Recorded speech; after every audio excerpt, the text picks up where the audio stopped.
Welcome to the episode of Sports Line with JLE, where we discuss sports like family. That's theme song, Man Talk from my first album, JLE Experience. On music, copyright, don't mean nothing, Facebook. A lot of big games in the college football playoff.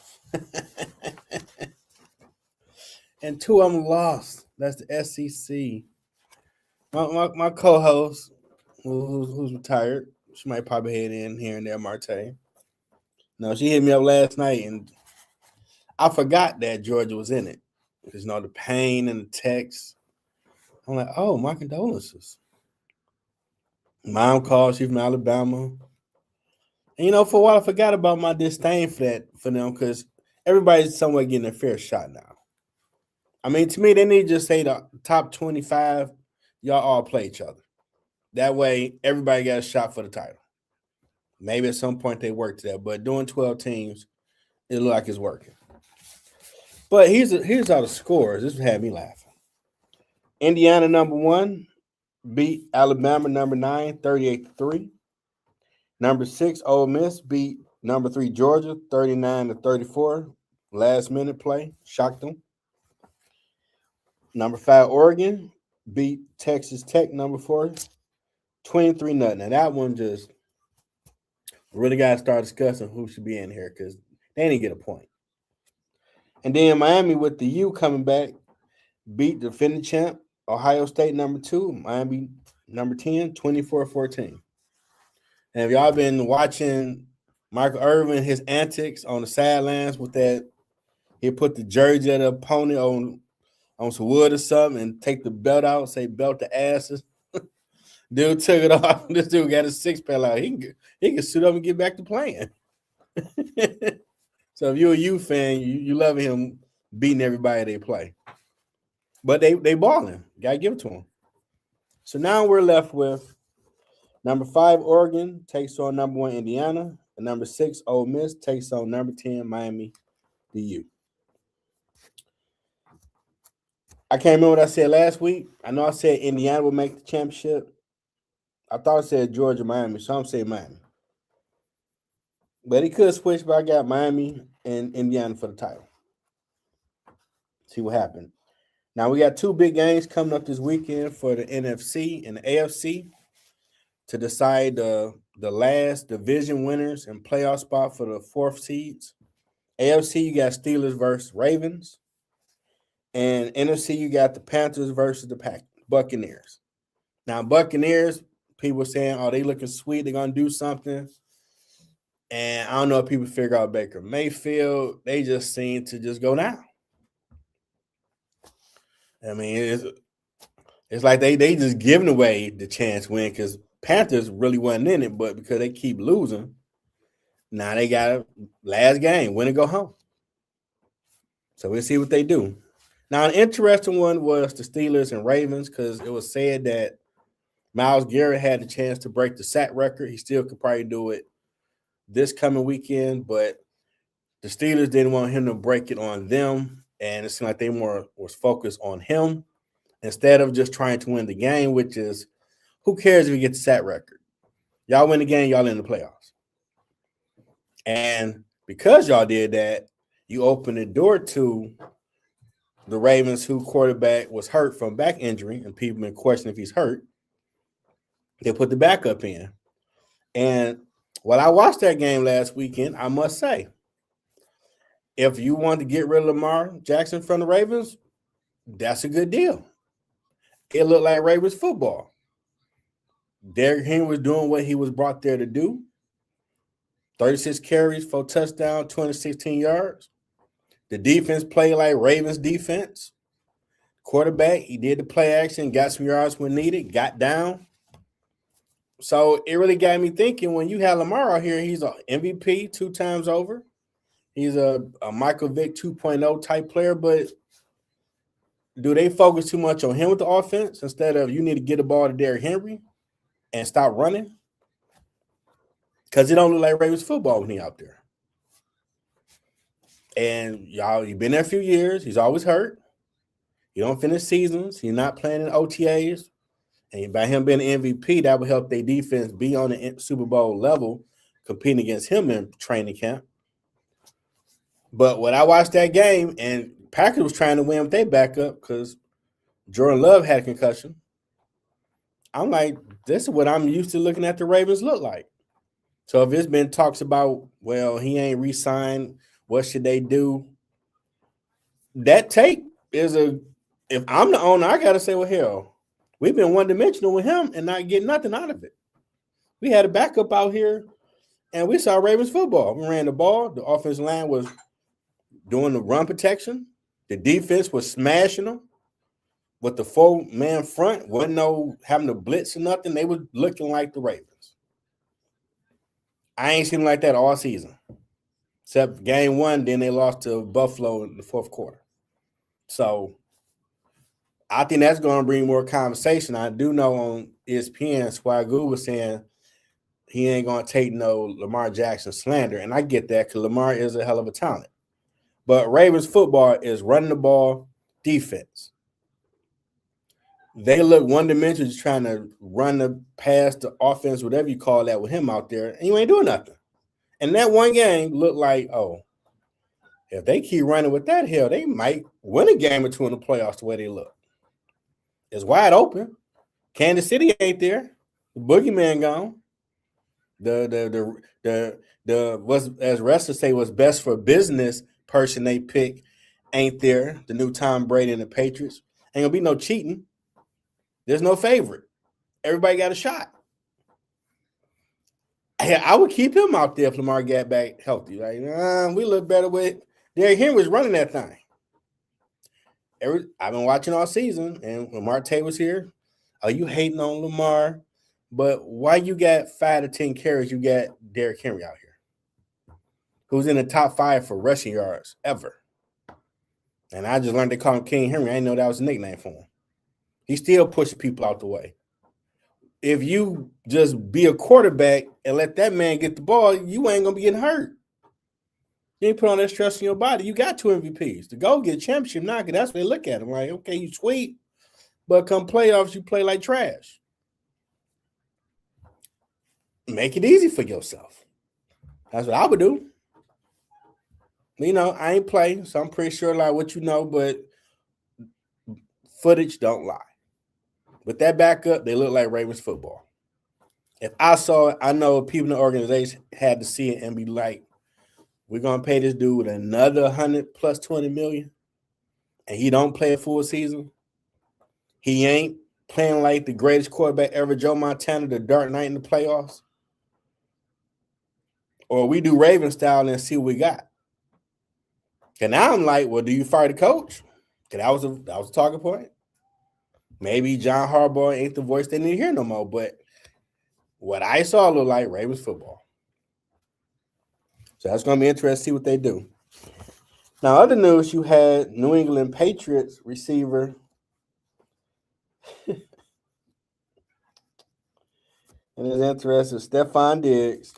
He faces felony charges of strangulation and misdemeanor charge of assault from incident December 2nd with his female private chef, who alleges he owed her money for services, and that's what led to him allegedly committing these charges. You are innocent until proven guilty. But why is that coming out right now? Why would you even allow that to come out? They Cardi B now, I believe. Got a kid with her on the way. I hope he got cameras in the house because that shut all that down if he's innocent. Roll back the footage. Because in New England, and I heard this earlier on someone podcast, and I felt besmirched. But you know, New England is a above board organization. They're no nonsense. Look what they did with Hernandez, this and that. Like, that's true in that incident, but they are the New England felons for a reason. People forget Spygate. Roger Goodell destroyed the evidence because that's how bad they were watching their signs through their walkthrough. That's why everybody played the first 3 titles was screaming. They knew our stuff when we played them in the second half. How would they know what we call Wild Wild Woo to be a running game if they didn't already know? We just came up with that. How would they know that? And Tom ain't innocent because His own coach said, hey, Deflategate, that's that man. Talk to him. I ain't deflating footballs. Which it amazes me that people overlook these things about the New England Patriots. Because, hey, if you ain't cheating, you ain't trying. I get it. My Detroit Pussycats need to get on that level a little bit, maybe. But cheating is still cheating. But they was best for business, face of the league, got a pass. And this was a story on ESPN where they said it on screen. He destroyed the evidence. That's how egregious their cheating was. I ain't making this up. Call me a hater, don't care. These are the facts. So now this guy is bringing unwanted attention because they in the playoffs. Teammates can answer questions about what he's doing. That's not related to football. Whether he's guilty or not, I'm pretty sure they're going to give him a fine or something because they want you to be talking about football. We don't need to talk about what's going on outside of football. That no distractions. I do give the Patriots credit to do your job. That's why when we had a lot of injuries with the Lions, everybody want to start saying, well, Jeff, they hurt. Like, well, how was the Patriots the only team to sign 53 people, and no matter who got hurt, they still kept the car moving? We just giving people paychecks that can't do nothing? You're supposed to hold the line.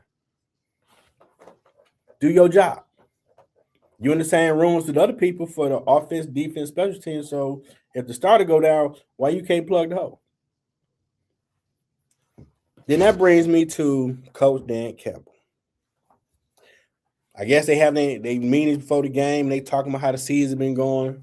And he gave the example that, you got to change the diaper this lowest we've been and turn it around. My question is, because I'm just a little silly Lions fan, how in the blue hell you didn't realize how bad your team sucked all damn season? I've been saying for a month on this show, you're not in the playoffs. Where's the sense of urgency? I never heard none of that. All I heard was all the inspirational stuff and after a win, well, we just do it our way. Where's that? We need to be better on defense. We're giving up too many points in the first half. Jared Goff, you're a good quarterback, but your 6-foot ass need to go to the end zone if you near it. Take that hit. We need them points. I want to hear that from the coach. I don't hear no diaper analogy now. Season over. Who cares about this weekend game against the Bears? But you're going to beat them so they don't get the number 2 seed? They're still in the playoffs. They won the division. Maybe you should have paid this dude more money because right now we look like trash without him. You knew they were leaving, and you didn't get no one. You couldn't find no one that was going to be credible where you wouldn't say, give me the clipboard. You don't know what you're doing. That is a dereliction of duty, sir. Just saying. I know we love him because we was on 16. He was on that team. He turned it around. But y'all told me Super Bowl or bust. And I got some bootleg water and bootleg snacks for y'all effort. That's a damn shame because it is wide open. I don't expect the Eagles to go far. They suspect, and they defend the champs. People going to get better next season. Y'all allow the Patriots and Broncos to resurrect from the dead. It ain't going to get easier next year. Teams might be better. This was a wide open year. Kansas City might retool. So what? We had the hardest schedule. So what? You want to be the champ? Slap everybody, go get your title. They got to bow down and respect you. So I hope all this, we bite your ankles, fight you to the death. I hope we get back to that because that's what Chicago looked like. And granted, they got a little candy butt schedule. But hey, you still got to play the games. And what we were with Ben Johnson, that's what Chicago looked like, and that's terrible. And I still blame it on when we lost to Washington, they took our punk card, and everybody been punking us all season. Y'all ain't tough. Y'all ain't bad. Y'all just a nice finesse team. I would like to see a few 15-yard penalties next season. Slap somebody. Get your respect back. They should be afraid to come to Ford Field. Not have a block party and barbecue. Because, man, we ain't worry about that defense. Get some help for Hutch. You shouldn't have to blitz nobody. Hell, go hire Sue. Coach up the ones we got. Get some meanness in them cats. Do something. Because you told me Super Bowl or bust. And I didn't see a team on the sideline talking to each. I didn't see nobody like, man, we losing and squandering an opportunity right now. What are we doing? I didn't see that passion on the sideline. I just seen like, okay, whatever. No, we'll get them next week. As the great Paulo Creed said, there is no tomorrow. You ain't guaranteed to be in the Super Bowl next year or in the playoffs. We were number one seed last year. Now we ain't nothing but watching everybody else. And I better not see these sorry ass pussycats play like it's a Super Bowl against Chicago. Because what was the effort these last 3 to 4 games y'all lost straight? Just lay down and let them win and just end the season. I don't want to see no hard effort. Damn that, because you had that 3-4 games ago when we still could get in the playoffs. So I don't want to hear no, well, you set the tone for next year. Damn that. You didn't play that hard the last 4 games. Don't come out and play Super Bowl Sunday. Prove a point. I don't want to see that crap. Play football, win or lose, and keep it moving. Don't show me no Super Bowl effort, because y'all didn't do that the last 4 weeks when you could have been in the playoffs. I'm just saying. Go get some help. I would say fire this coordinator, because this dude ran his mouth. We got everything. We don't need none. Your defense was trash. Hell, a team of grandmas probably could have got a touchdown in the first half the way our defense was playing. It's ridiculous. Wasn't stopping the cold. You still win championships with defense. Look at Philly. Look at Kansas City. What are we doing? People averaging 15, 20 points in the first half. Like, really?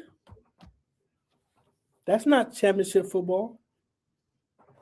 And this is on the guys. They ran with the mantra. It's Super Bowl or bust. Not the effort y'all showed all season. Stop being so Hollywood. Get back to football. Now with NBA, Jokic, he's out 4 weeks. We're gonna see, can they step up? Could they're sitting in the top 3 seed right now if the playoffs started for the AFC. Detroit Pistons, they're still doing their thing, number 1 in the Eastern Conference. And then there was the recent game where Atlanta whooped up on Ant-Man and the Wolves, because he's from Atlanta. And they were losing 109-80 with 7 minutes, 52 seconds left.